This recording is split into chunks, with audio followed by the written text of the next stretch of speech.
So I have a question about dating with kids. Have you dated anybody longer than a few months?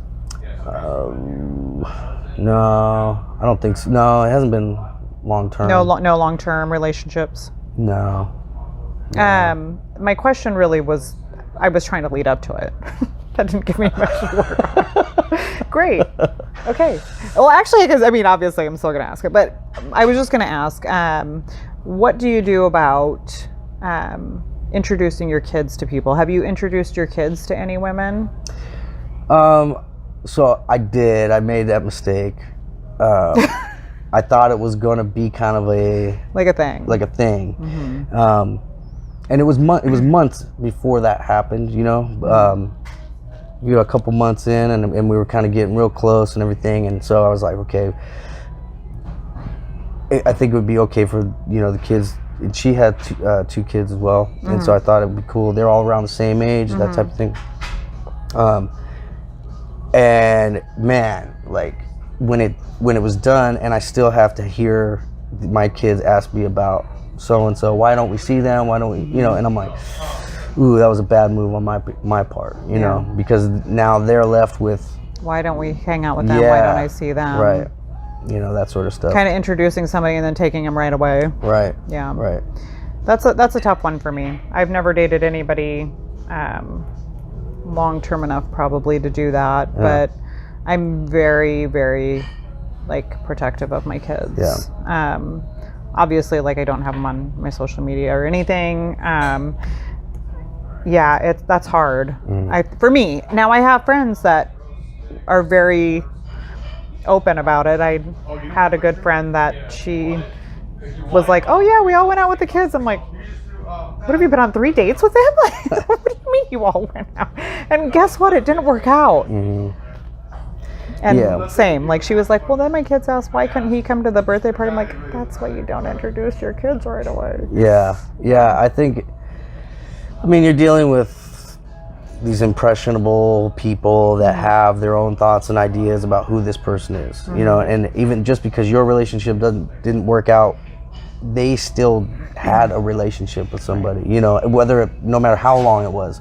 If they're around, it's, to them, they're always going to be around. You know what I mean? That's kind of the way I've come to think of it, is that thinking about my own childhood, anytime that somebody came into my life, whether it's aunts and uncles, whatever, they were always like a staple from that point forward, and so I think that's how, my kids kind of looked at that particular situation. Well, this person's always going to be around, right. and they, she was great with them. She was really sweet with them and stuff. Yeah, so it wasn't her personally. It was just that you felt like then you had to answer to why she wasn't going to be around anymore. I felt bad for them that I put them in that situation. Yeah, which wasn't even a bad situation. No. For the person, it wasn't like a negative situation. That person wasn't negative. It was just that now you have to deal with the aftermath of where is she? Yeah. Why don't we see her? Why can't we go to the park with her? Or whatever the case may be. Correct. Yeah, I think it's hard. I think that's and everybody has their own thing that works for them and for their family. I agree with you. I think kids are just very impressionable, and I think it's very difficult to add that unless it's really serious. I would have to be really serious with somebody. They're moving in next week, guys. Yeah. I just wanted you to meet them. Let's get this out of the way real quick, because next week... We just got married in Vegas. I hope you guys like them. And you no longer have a room. You're staying on the couch. They have 4 kids, so I hope you guys all get along. Yeah. No, I would not do that. That was a joke. But yeah, it would have to be, so have you ever had women try to almost force that onto you? I work with a guy, so I talk about this quite a bit with my work husband now. And him and I were talking about, so my ex recently started dating somebody, and he had introduced her to the kids without telling me first, and I was like, thank you. Did you see his reaction? I was really upset. I was really, really angry. I didn't think that was appropriate. I thought that he should have talked to me about that first. And we actually had conversations that in the past, that we would talk to each other about that, and he didn't. And I was very upset about that. And I've met her now. It's fine. I just was not appreciative of the way it went down. Because I do feel like that's something you discuss with the parent of your child, or like I said, it has to be somebody really important. But in talking to my coworker, he's like, oh yeah, girls always introduced me to their kids when I was dating. I was like, that's just so weird to me. Like, so tell me about that. Like you had a look on your face already when I said that. So you've got something to say about that. It happens more than I would have hoped it would. Okay. And I think a lot of times it's for convenience. Okay. You know, like like they want to hang out with you. Yeah. Just come over. Just come over. My kids are here, but whatever. Right. That type of thing. And so it does happen. I don't know what to say about it. You know, I mean, for me it's uncomfortable because I'm like, I would think it would be awkward. Yeah. Like you don't know how much time you want to even invest in that. Well, that, and I mean, this is gonna sound bad, but no, it's like, I think I almost feel like I already know where you're gonna go with it, but go. Everybody loves their kids because they're their kids. Not everybody's going to love your kids. You know what I mean? Like, okay, that's not where I thought you were gonna go, but so that's not to say that the children that I've met were horrible or whatever. Right. But there are certain times where it's like I'm like, okay, I would do things a little bit differently, parenting wise or whatever. It kind of I don't know. It takes the relationship to a totally different place unless you're really ready to like be involved in that. You know, it's like right. So you're already having to deal with like parenting differential, ways that you would. I can't. I'm sorry, my brain just shut down.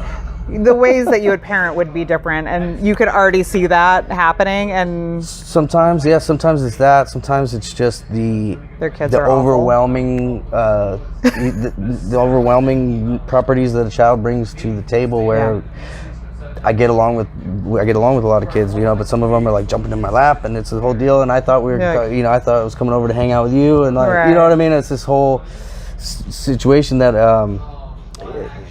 it's just too soon, you know. It's too soon to have that kind of forced on you, right? Yeah, I would think that would be very awkward, because again, I guess it's again because I do feel like kids are so impressionable, and anybody can make an impression on an adult's life by just saying one thing. There's always going to be one thing. Like, stupid example, I remember being at church and this lady said to me, your whites are always so white. I don't even know how. And I said, oh, thanks, I do my own laundry. She's like, no you don't. I was like, yeah, I do. There's 5 kids in my family. If I want to see my own clothes, I do my own laundry. Right. And she was like, wow. And it was the most random comment about laundry. Yeah. But I will always remember that. So people and children are impressionable, and it's like, who do you want around your kids? You know, you can't even control that at school every day. You can't control what the teacher is saying, but you can control who comes into your house. And so that's always been a kind of a big hot button thing for me. Yeah. And again, you know, it's like I wouldn't want my children in that type of a situation, so I don't really want to be that person for them. You know? Right. And my ex. Love her to death, whatever. As much as you know, she's brought people in like fast, and then it's calling me like, I can't get this dude out of my house. You know what I mean? And like crazy stuff going on. Right. And my kids are seeing this stuff, you know, and it's, you know, and then it's like, okay, well, I'm here today. Who was here last week? Right. Who was here the week before? You know what I mean? Like, because you know, the old adage that I kind of look at is like, if it's happening this soon with me, it's not that special, right? You know what I mean? Like it's probably happened just as quick another time, you know. Right. So there's, and I might be jumping to conclusions, but well, you know, where that's there's me kind of smoke, there's looking fire at, sometimes, right? It's kind of me looking at a character thing, you know, where I'm like, I don't know, it's almost a turnoff. You know? Tell me what you do for your podcast. The podcast is called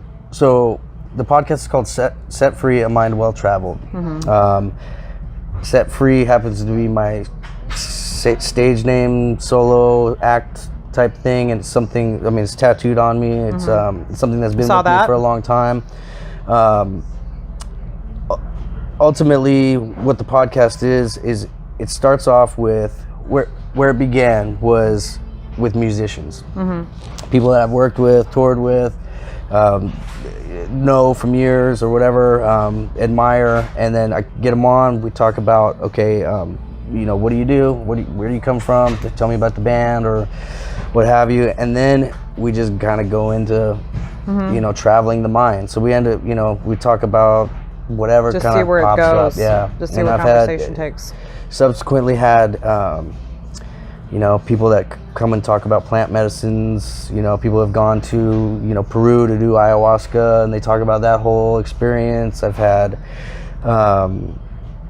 you know, everybody has, there's been a whole gambit of individuals on there at this point. Tons and tons of makeup artists and hairdressers and car collectors, and, you know, people that refurbish, and musicians, of course, like I said, just people from all walks of life. And what happens is it's free formed enough, and I'm able to keep the conversation kind of going enough that it just turns out to be a really cool experience. I get to know some of the people that I already know even better, and then people that I've never even met in person. And because we're doing it in that fashion, you know, Right. and so we're just sitting and having a conversation, and I find it to be very fulfilling, actually super fulfilling. And it's been, I've talked to some of my heroes, some people I thought I would never in a million years have their phone number, and like now we're like friends, you know what I mean? Yeah. Like it's turned into a really cool thing. And just like big up one of my friends, because so her name's Helen Edwards, and this actually began how our relationship as friends began, sort of, we tried to date, you know. So and funny enough, so when I met her, she said, she goes, yeah, I'm an author, I just wrote a book. I'm like, yeah, you and everybody else, dude, like whatever, you know. I didn't believe her, right? Yeah. So then like the next day she called me up, she's like, yeah, my book just came out, like I told you. And I'm like, whatever. And she came and showed me this book, and she's an author, and she does podcasts. And that's how I started, that's how I got into it. We didn't work out as, you know, love interest, Right. but it spawned a beautiful friendship, and she taught me how to do podcasting and kind of got me moving. She's been a huge champion for all the things that I do, and I'm, you know, stand behind her 100%, but I think you should get a hold of her. Okay. So she is a huge, so her book's called Sexier Than Freedom. I could be getting that wrong. Anyway. I'll ask her. Yeah. So, but she wrote this book. She's like, it's taken off. She does amazing things. She does women's retreats. She's a huge advocate for women in general. But the whole book is about being sexually free. Like all the years yeah, that then I she do was, need to talk to her. all the years she was in relationships, and you know, maybe made some bad choices or whatever, and you know, and maybe some shaming and all these different things, and you know, the way that you're made to feel about how you interact with the opposite sex and all this other stuff. And she's actually taken it and made it a source of strength, and so yeah, it just clicked with me right now. I'm like, man, maybe like everything's come full circle with the podcasting and the whole deal, where you and I are sitting here and she can be a guest for you, and Right. and you guys can click and hit that off. But she's doing like she's done retreats all over the country, and you know, just a really great human being. But yeah, so that's how I got into the whole podcast. Okay, so she just kind of introduced you to it, and she just said you'd be great at like talking to people and Yeah. hosting people. Yeah, and that's where it took off from there. So Some people have a knack. Some people can go down that path and chit chat. Like this is again kind of what we talked about at the beginning. You have to have that ability to just lead a conversation or allow a conversation sometimes. Yeah. And not everybody has that. Not everybody has the foresight to take something somewhere or like pull it back a little bit. Yeah. And so if you have that, then it's a skill. It's Yeah. not a skill everybody possesses. So Yeah. No, yeah, it definitely is not. But it, sometimes it comes easier. Some certain talks have been easier than others, definitely, for sure. Well, because some people can bring it out in you, Yeah. Anyhow, like some people you just can communicate with better, and sometimes you're kind of, beating the horse. But well, that's cool. So, how often do you do your podcast? So currently, So I'm you said not, you got season 1. How many episodes is season 1? Season 1 has about 10 episodes. Okay, 10. Season 2 is like 40 episodes. Oh, Yeah. so you really went ham on it on the season 2. It took off. It took off a life of its own. At one point, I was doing sometimes 2 interviews a day. So, and I've... That's kind of exhausting. Yeah. That's draining. It was draining, and then so 2 a day. Like I do 2 on Monday, and then like 2 on a Friday. So I was getting like 4 a week, and editing the shit out of it in between. yeah, and it's and of course when I first started out, it was literally there was nothing. I would hit record. I'd say, hey, this is me, blah blah blah, conversation, then done.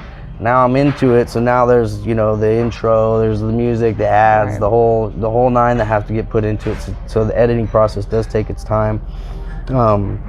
So currently I'm not doing any new interviews in this time period. I'm actually like Just focusing on getting fine tuning what you have. Yeah. Because season 2 is, like I said, about those 30 to 40 episodes. But then what also was left over, I was like, okay, well now I can do a season 3, So, and I think that's where I reached out to you to talk about that, because I was like, I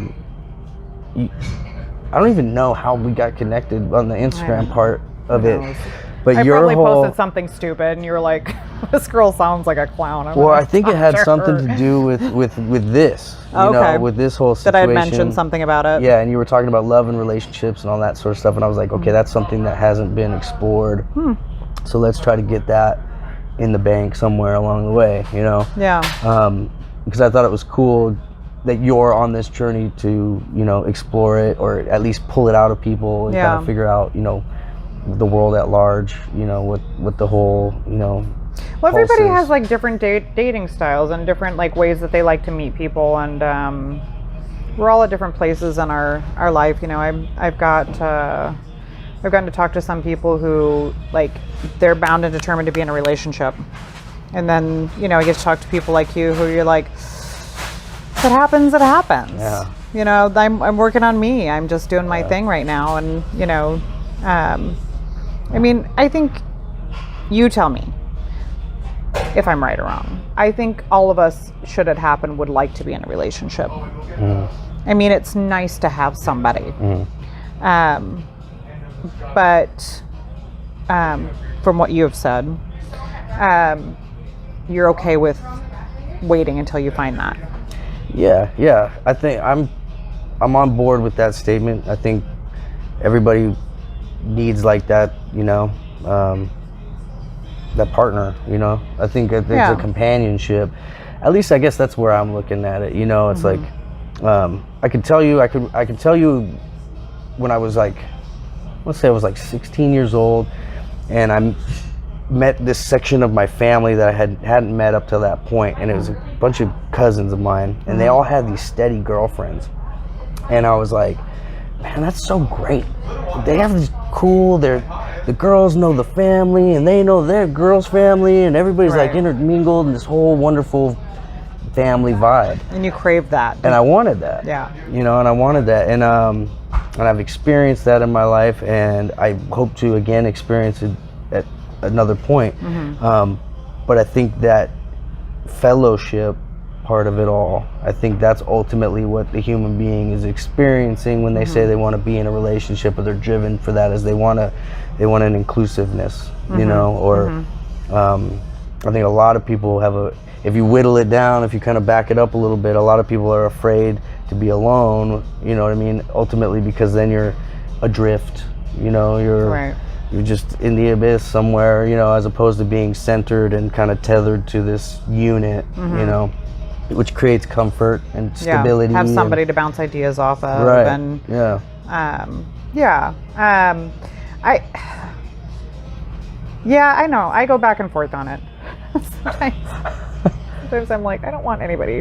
I get very like independent. Like I get this independent streak, and I mean, even when I was married, my husband traveled for years, and I was by myself. And I think that I've never really dated anybody long term. And then I just got married. I didn't just get married. We dated for a while before I got married. But then I'm sure you know people, and I don't know. So tell me.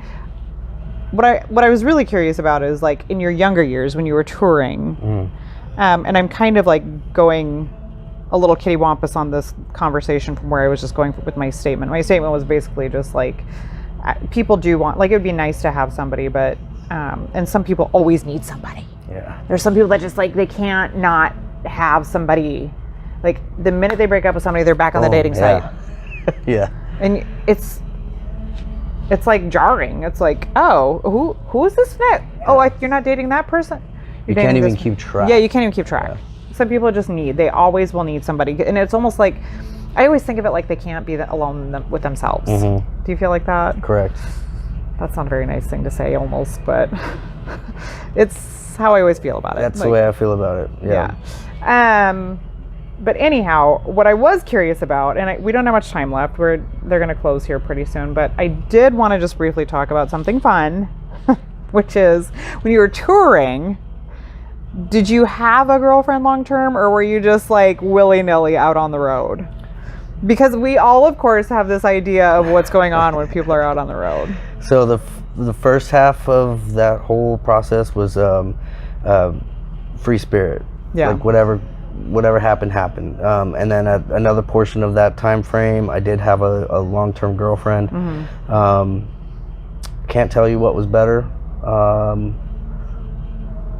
So there's this idea, I think, of touring musicians or bands or whatever, that you're out there and it's that whole like debauchery, you know, different chick in every city type of thing. And that's not really a reality because it's so fast paced. Yeah. Like you're there and you're stuck in this space for 6 hours before, you know, while you're sound checking, and then you play the gig, and then you got to get back in the thing, and you got to go to the next place. Right. So it doesn't lend itself to like sleeping with random people all the time. I will say that you know, there's a lot of attention, and there's the ability to, you know, and I did meet women on the road, and it was fun. But it can be a lonely existence in that way. Yeah. You know, but then at the same time, when I was on the road and I had somebody at home, it's like, that's also lonely. I'm wishing I'm at home. You know what I mean? So it's almost better to be single, so that at least it's not in the back of your mind that you're missing out on something. You're already missing your friends, your family. That, you know, you spend a good majority of the events of your life away from those events. You know, so it can be. You're like, oh, it was their birthday. Okay, tell me I said happy birthday. Yeah, right. Yeah. I'll be back in town in 2 weeks. And you try to cram everything in like 3 or 4 days. Right. You know? I got to see 75 people today. Yeah. Oddly enough, I mean, even that just being in the hair school, I've had more women hitting on me in that sitting than which actually brings me playing back music. to my first conversation. What did I say? Yeah, I mean, you know, I can, you know, it's all like, I know what's going on, you know, but it's all like, oh, you have very skillful hands. You have, you know, like man hands. You know, like subtle moaning while I'm washing their hair or whatever, and I'm like, this is slightly uncomfortable, but yeah. Guys are the same. Guys are the same. You know? I used to have to wear like an apron just so I didn't have guys staring at my chest or something the whole time. And you're bending over them. You're like, hey. So yeah, I mean, I had guys that would like moan while you're doing and you're like, really? Yeah, it's a very intimate job. It is. It's a very intimate job. It is, you know, and I mean, you're in somebody's space, like right in their space, you know, and there's a level of comfortability that you have to have, and also a level of professionalism too. You know what I mean? It's like, You have to be very careful about what you say and Right. how you present yourself and Yeah. where you're touching and, you know, that Yeah. you're not making it seem inappropriate in any way, shape, or form. Totally. And as a man, there was a learning curve there. You know what I mean? I was at first I'm like super lightly, like I don't want to hurt you type of Right. situation, you know. And now How did you have women say do it harder? Yes. Yeah. They always do Yeah, that. They're yeah. so creepy. Yeah. Yeah. So People are strange. Like, I'd always get that too. Oh, Yeah. you can do harder. Okay, Phyllis, let me just yeah. calm down. They don't want to claw your skin off. Yeah. Well, You know. and it's- I'm going to wrap it up here. Being we kind of came around full circle, I'm like, that's a good time to stop. Because they're going to close pretty soon. It sounds pretty quiet out there. Okay. But thank you so much. Thank you. Yeah, Thank you good for to having visit me. with you. I appreciate it.